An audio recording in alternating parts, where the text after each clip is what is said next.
Assalamualaikum warahmatullahi wabarakatuh. Selamat bertemu kembali dengan kami, tim Hebat Facilitation dalam sesi pelatihan Wakil Kepala Sekolah. Bapak Ibu, semoga sehat selalu. Dan pada sesi kali ini, saya akan menyampaikan materi tentang bagaimana menjadi pemimpin yang inovatif dan kreatif.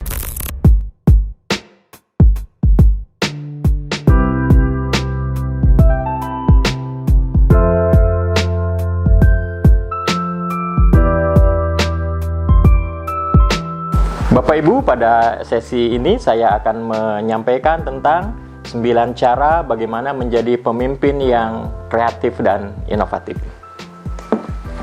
Menjadi pemimpin yang kreatif dan inovatif, yang pertama adalah bagaimana kita bisa menampilkan visi strategis yang unggul yang mencerminkan tentang harapan masa depan yang terukur. Ini yang pertama. Pemimpin yang mempunyai visi unggul itu akan membuat banyak orang mengikuti apa yang menjadi visi tersebut. Karena apa? Karena arah atau titik akhir dari perjalanan sebuah organisasi itu sudah ditentukan dengan visi unggul yang terukur itu sendiri.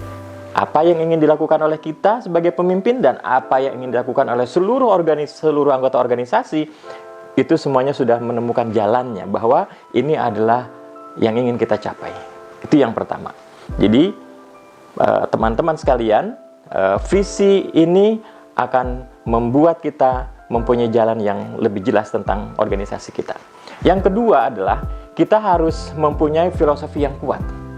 Jadi seorang pemimpin itu yang kemudian akan menjadi pemimpin yang kreatif dan inovatif itu memiliki filosofi yang kuat tentang pekerjaan atau tentang mengapa dia bekerja pada tanggung jawab itu. Jadi misalnya seorang kepala sekolah, seorang wakil kepala sekolah, seorang kepala tata usaha, itu dia sudah memahami tentang kemengapaan dia bekerja di situ.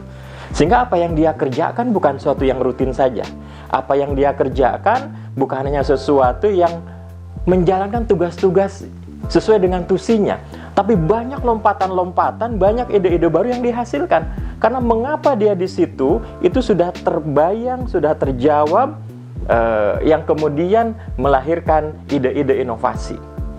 Yang ketiga, seorang pemimpin yang kreatif dan inovatif, dia melakukan komunikasi secara terbuka. Gitu. Jadi, pemimpin yang kreatif, pemimpin yang inovatif, senantiasa melakukan komunikasi langsung.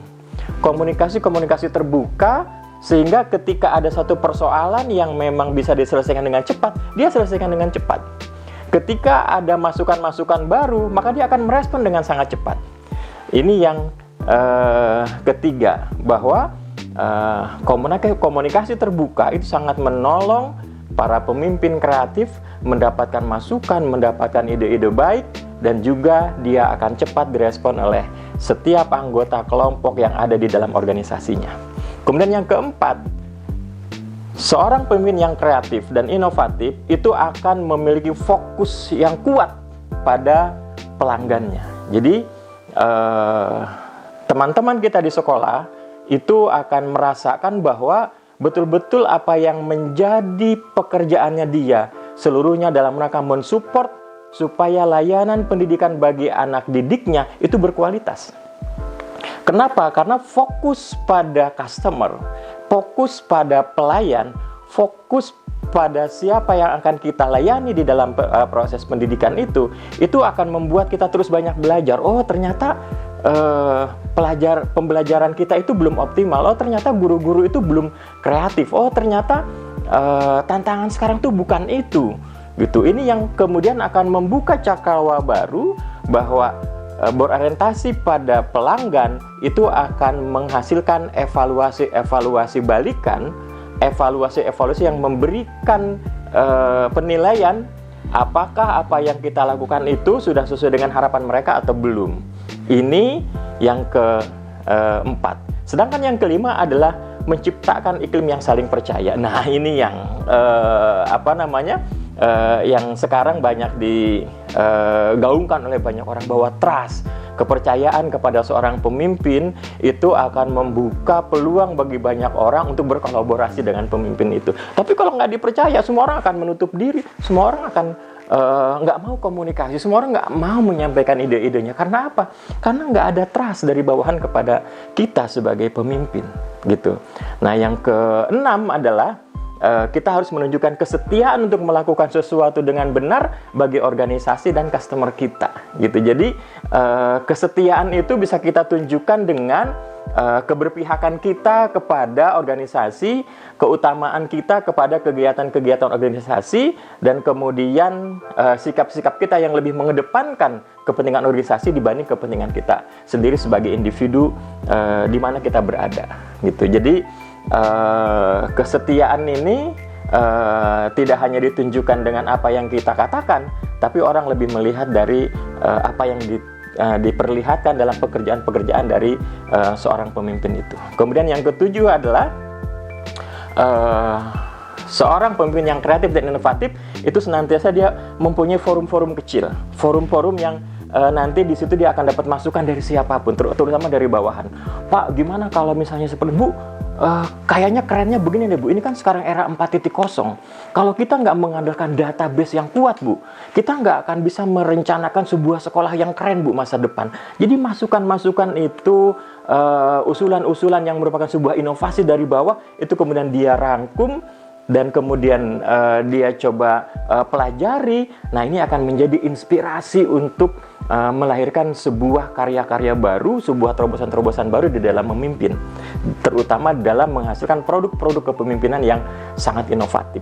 Kemudian yang kedelapan, tentu menjadi pemimpin yang kreatif dan inovatif itu harus persuasif, gitu. Dalam artian bahwa dia juga akan sangat adaptif terhadap perubahan. Dia akan menerima kehadiran orang yang memang akan memberikan kontribusi positif, melihat orang lain secara positif, menganggap semua ide-ide yang disampaikan secara positif. Ini hal yang ke-8 yang menjadi cara bagaimana kita bisa menjadi pemimpin yang kreatif dan inovatif. Dan yang terakhir, yang ke-9 adalah bagaimana menjadi pemimpin yang kreatif dan inovatif itu harus menginspirasi dan memotivasi melalui tindakan. Nah, ini bagian ini yang terkadang banyak dilupakan. Kenapa? Kecenderungannya kita sebagai pemimpin lebih banyak mengarahkan, lebih banyak berpidato, lebih banyak menceramahi, tapi kita jarang memberikan contoh-contoh konkret di dalam praktik keseharian. Nah, menjadi pemimpin yang kreatif dan inovatif itu selalu menghadirkan contoh-contoh positif, contoh-contoh nyata di lapangan. Mengapa rapat sekolah selalu terlambat? Mengapa rapat dengan orang tua siswa selalu terlambat? Karena memang pemimpinnya sendiri tidak duduk sebelum rapat itu dimulai. Tapi kalau 10 menit sebelum rapat dimulai, undangan jam 9, 10 menit sebelum jam 9, para pimpinan sekolah sudah duduk rapi di situ, berkali-kali dilakukan, maka orang yang terlambat akan merasa malu. Karena apa? Karena tindakan yang dilakukan secara positif itu akan memberikan efek positif, sehingga semua orang di lingkungan organisasi itu bisa bersikap positif untuk menyambut sebuah perubahan, sebuah inovasi di dalam organisasi kita. Selamat Bapak Ibu sekalian, terima kasih. Sampai ketemu dalam sesi berikutnya. Salam hebat, hebat facilitation.